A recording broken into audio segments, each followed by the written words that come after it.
Well, new reaction tonight to the State Department seemingly endorsing a Muslim handbook which claims that jihad is a noble calling and which was written by an organization that promotes Sharia law.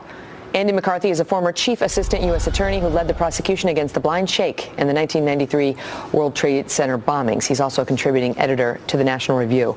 So it was a Muslim group in Canada, and they put out this anti-terror handbook, right? Okay, starts off fine. So far, so good. But inside their anti-terror handbook, they refer to jihad as noble, and they want law enforcement to avoid using terms such as Islamic extremism. Right. And our State Department sends this out saying, enjoy.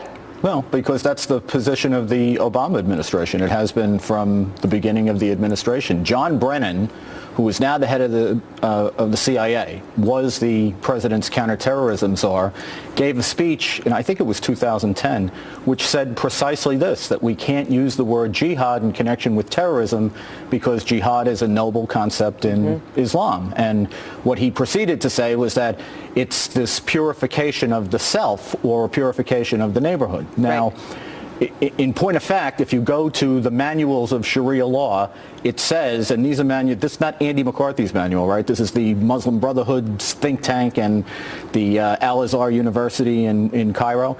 Jihad is to war against non-Muslims. That's what it says. The handbook says something very different. Let's put it on the board so the viewers can see what our State Department appears to want you to read. Here in Section 5, the recommendation for intelligence and law enforcement. Do not refer to terrorists as jihadis. This only emboldens them and gives them a legitimate status in the eyes of the vulnerable. Terrorism is not jihad. Jihad is a noble concept in Islam. Right.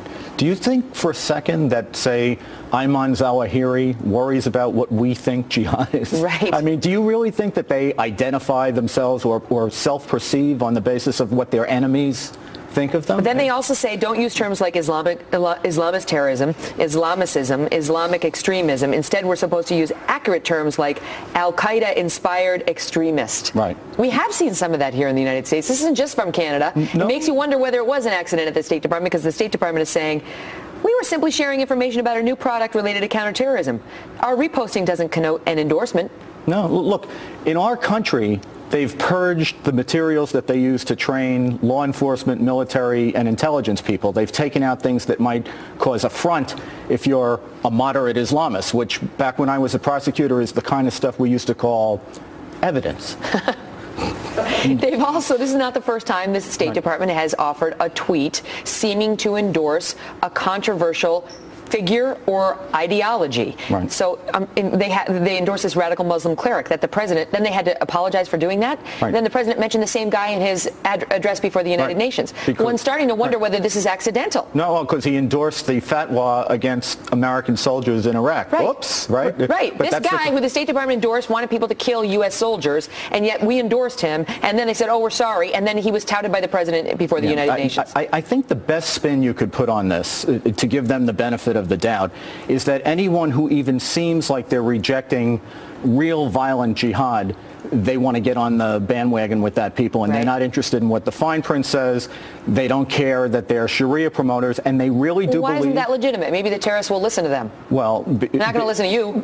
Well, they're not, but the problem is that you really can't separate the doctrine from the jihad. And if you're going to read this stuff in a serious way, that's just a fact of life. And for us to ignore it makes us less safe because we're not dealing with reality. There's also a question about whether this guide instructs Muslim community members not to cooperate with the police, which is, not exactly helpful. Andy, good to see you. Good to see you, Megan.